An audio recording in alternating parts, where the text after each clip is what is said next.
Tolak bermain di timnas Indonesia. 4 pemain keturunan, nasibnya begini sekarang. Sebelum dimulai, jangan lupa subscribe dan like ya. Baik, di bawah asuhan Sintayong, timnas Indonesia berhasil menarik banyak perhatian berkat kebijakan naturalisasi pemain keturunan. Program tersebut membawa sejumlah pemain potensial untuk memperkuat skuad Garuda dengan harapan bisa memperbaiki kualitas permainan tim. Namun di balik kesuksesan program tersebut, ada beberapa pemain yang memilih menolak tawaran naturalisasi dari PSSI, berharap bisa membela timnas negara lain yang mereka impikan. Keputusan tersebut tentu menarik perhatian publik ya, terlebih dengan kondisi karir mereka yang tidak selalu berjalan mulus sesuai ekspektasi. Beberapa di antaranya bahkan merasakan penurunan performa setelah menolak kesempatan untuk bergabung dengan timnas Indonesia. Meskipun mereka sempat diincar oleh pelatih dan Federasi Sepak Bola Indonesia. Nah, bagaimana nasib karirnya saat ini? Ya, kita dengarkan ya. Pascal Struijk ya. Nah, itu kalau digambar itu yang berwarna kuning yang dekat kamera ya.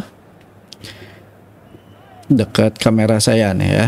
Pascal Struijk, pemain Leeds United yang sempat menjadi kandidat kuat untuk membela timnas Indonesia, tapi lebih memilih untuk memperjuangkan tempat di timnas Belanda atau Belgia, dua negara yang memiliki kedekatan dengan darah keturunannya. Meski begitu, untuk kesempatan bergabung dengan kedua tim tersebut belum juga datang. Pascal yang telah tampil cukup impresif di Premier League harus menghadapi kenyataan pahit bahwa tawaran dari timnas Belanda maupun Belgia belum terwujud. Keputusan Pascal untuk menolak timnas Indonesia jelas membuat banyak orang bertanya-tanya, terutama dengan keadaan saat ini yang menunjukkan bahwa ia belum mendapatkan tempat di timnas manapun. Dalam beberapa wawancara, Pascal mengungkapkan bahwa dirinya masih berharap bisa membela salah satu timnas Eropa tersebut. Kini dengan usianya yang semakin bertambah, peluang Pascal untuk masuk timnas Belanda atau Belgia semakin sempit dan masa depan internasionalnya semakin diragukan. Sebetulnya ya memang ini hak mereka ya. Hak mereka untuk menentukan pilihan ingin bermain di timnas mana, membela timnas mana, dan memang keputusan tidak selalu benar, namanya manusia ya. Kemudian yang kedua, Jayden Oosterwolde, itu yang pakai kaos garis-garis hitam ya di sebelahnya tadi.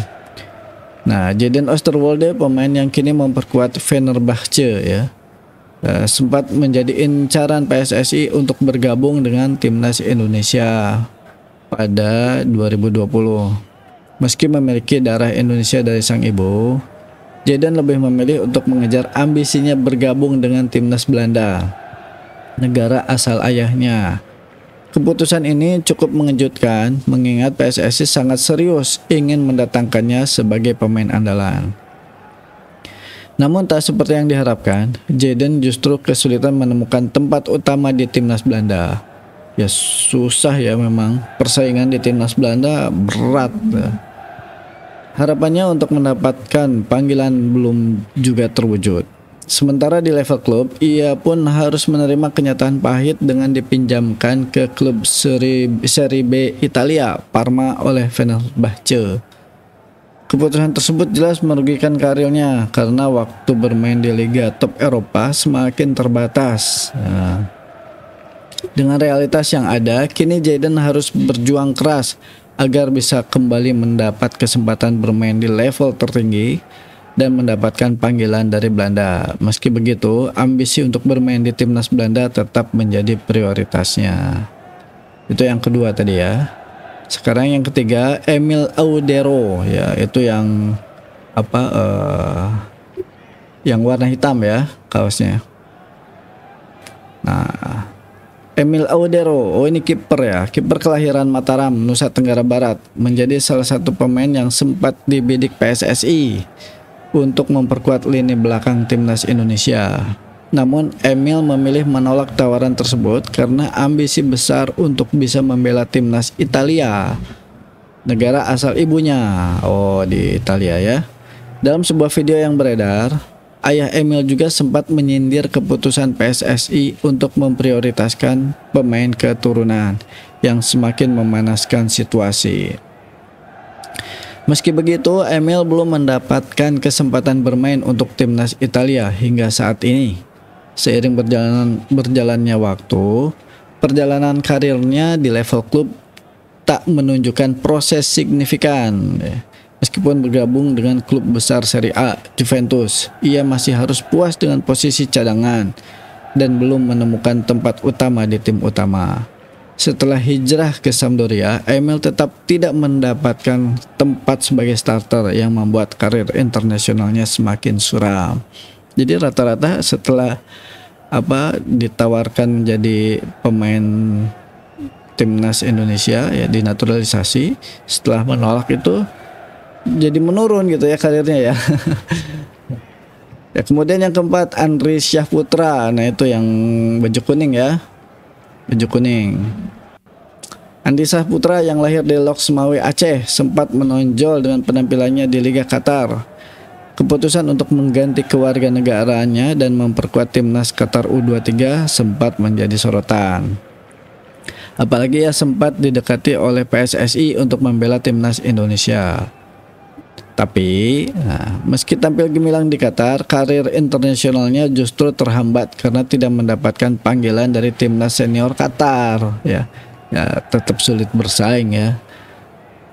Andri yang sempat diperkirakan akan menjadi bintang besar di timnas Qatar, kini terpaksa harus berjuang di level klub dan belum ada kabar mengenai peluangnya kembali ke panggung internasional. Keputusan untuk meninggalkan kemungkinan bermain untuk Indonesia kini seakan menjadi langkah yang tidak memberikan hasil yang sesuai harapan. Jadi karir Andri di Qatar pun terhambat meski sempat tampil baik di level junior, dan kini ia harus berjuang untuk kembali meraih tempat di tim utama Qatar atau memikirkan peluang lainnya. Nah, jadi mengapa Emil Eudero tadi ya menolak tawaran naturalisasi dari timnas Indonesia? Karena